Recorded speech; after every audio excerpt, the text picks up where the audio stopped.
तो आम समस्त प्रेस मीडिया इलेक्ट्रॉनिक्स मीडिया भाई मान को स्वागत। तो बर्तमान अंतरराष्ट्रीय कृष्ण भावनामृत संघ बा international society for Krishna consciousness ये विगत 60-70 वर्ष है पाखापाखि 70 वर्ष है सारा पृथ्वी रे हरे कृष्ण महामंत्र प्रचार करने सहित सनातन धर्म प्रचार कर आसुछि। एवं सर्वप्रथम अमेरिका रे यार मंदिर तैयारी होता तापरे भारत वर्ष रे एवं वर्तमान 150 देश रे पाखापाखि 750 केंद्र एवं एमती आम छोट छोट जब केंद्र कहे तो हजार हजार केंद्र गढ़ी उठी एवं लक्ष लक्ष कोटि कोटि लोक जो मैंने सनातन धर्म ग्रहण कर विदेश रे जो मैंने अन्य धर्म ग्रहण करते जमी क्रिश्चियन इस्लाम बुद्धिस्ट जैन समस्ते पारसी कि आमर जो सिख धर्म समस्ते ये सनातन धर्म को फेरुचंती मूल धर्म को।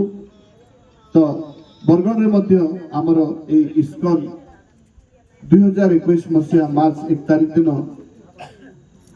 औपचारिक रूप से एक गृह भड़ा सूत्र नहीं गृह रे आमर इस्कन आरंभ होता आम गुड़ाए भक्त आम सहित जोड़िले। बर्तमान आमर पाखापाखि 950 भक्त आम सहित जोड़ी अच्छा।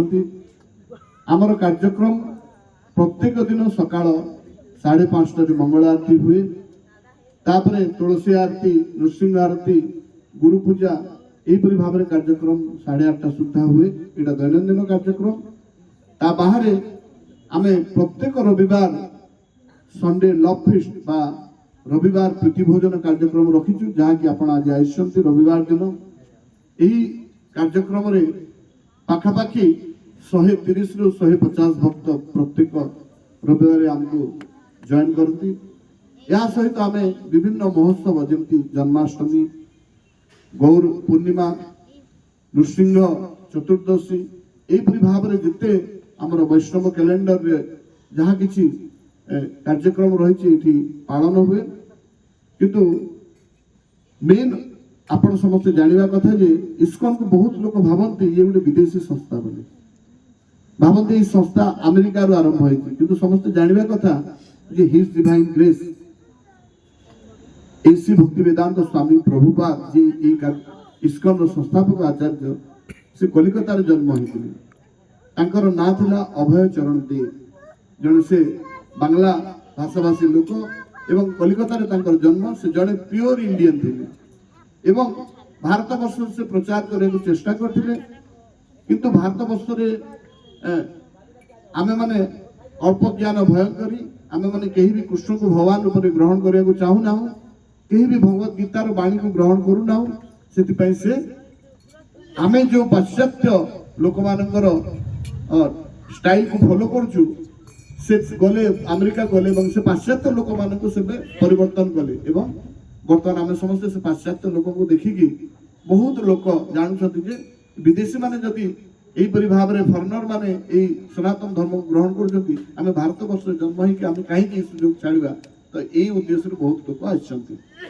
तो आमर आगामी तो आमर 4 वर्ष जर्नी भितर आम माने भक्त तैयारी करने संगे आम माने भक्त माने मिसिकी विभिन्न स्कीम करने विभिन्न प्रोजेक्ट करने इतिमध्य 2टी जगह क्रय कर सारे जो थी कि भविष्य में आम वर्णाश्रम आश्रम हम माने जहाँ को जो आश्रम वर्ण भल लगुच से वर्ण रही से भगवान सेवा कर से उद्देश्य आम कोटापाली 2.5 एकड़ एवं हल्दीपाली जोटा कि चढ़ेगा मजा हल्दीपाली आम 14 एकड़ जमी किणी सारी। तो भविष्य में आम से भक्त मैंने जाइए रे एमती कैंपस तैयारी जो भक्त मैंने रे एवं गोशाला गुरुकुल विभिन्न प्रकार स्कीम जहाँ किसी कार्यक्रम से संपादित हम तो आपण समस्ते सीट को जापारे एवं यही आमर गोटे वर्ष भितर आम चेष्टा करुचु जे आमर यही जो जगह भड़ारे नहींचु ये जगह आमको बहुत छोट पड़ा भविष्य में आम अल्प समय भितर गोटे बड़ जगह भी रेंट रे नहीं कि आम से कार्यक्रम करूँ। ता सहित ये आसवा मार्च 14 तारिख दिन आमर वार्षिक उत्सव पालन हम से भेन्यू ठीक कर पाखापाखि शौकीन कलाकार मंच सहित आम कथबार्ता ସରିଛି। ତାଙ୍କର ଫାଇନାଲ ସ୍ୱୀକାରୋକ୍ତି ହେଲେ ସେଇଠି ହୋଲି, ଗୌର ପୂର୍ଣ୍ଣିମା ଏବଂ ଇସ୍କନ ବରଗଡ଼ର ଆନୁଆଲ ବା ବାର୍ଷିକ ଉତ୍ସବ ପାଳନ ହେବ। ସେଇଠି ମଧ୍ୟ ଆପଣ ସମସ୍ତଙ୍କୁ ଆଜିଠୁ ଆମେ ସମସ୍ତେ ଆପଣଙ୍କୁ ସେଠୁ ଆସିବା ପାଇଁ ଆମ ତରଫରୁ ଆପଣମାନଙ୍କୁ ସମସ୍ତଙ୍କୁ ଆମନ୍ତ୍ରଣ ଦେଉଛୁ। ତା ସହିତ ବର୍ତ୍ତମାନ ମୁଁ ଅନୁରୋଧ କରୁଛି ଆପଣମାନଙ୍କର ଯାହା କିଛି ପ୍ରଶ୍ନ ଅଛି ଜାଣିବାର ବିଷୟରେ ଆପଣମାନେ ପ୍ରଶ୍ନ କରିପାରିବେ। ହରେ କୃଷ୍ଣ। ବୟସ ସୀମାଟା କେତେ? କୋଉ ବର୍ଗର ଲୋକ ବେଶୀ ଆପଣ? ପ୍ରକୃତରେ ଯଦି ଆମେ ଦେଖିବା ତ ଆମର ଏଠି ବୟସ ସୀମା କିଛି ନାହିଁ। ଆମେ ଦେଖିବେ ଆମର ଏଠି ସବୁଠୁ ଛୋଟ ଯିଏ ଅଛନ୍ତି ଆକୃଷ୍ଟ ହେଇକି ଆସୁଛନ୍ତି, ଯିଏକି ଜାଣିପାରୁଛନ୍ତି କୋଉ ଜାଗାକୁ ଆସୁଛନ୍ତି, ସେ ହେଉଛନ୍ତି ବଂଶୀପ୍ରିୟା ମାତାଜୀ। ଟିକେ ମୁଁ ଅନୁରୋଧ କରିବି ବଂଶୀପ୍ରିୟା ମାତାଜୀଙ୍କୁ ଟିକେ ଆମର ଏଇ ଷ୍ଟେଜ ଉପରକୁ ଆଣନ୍ତୁ।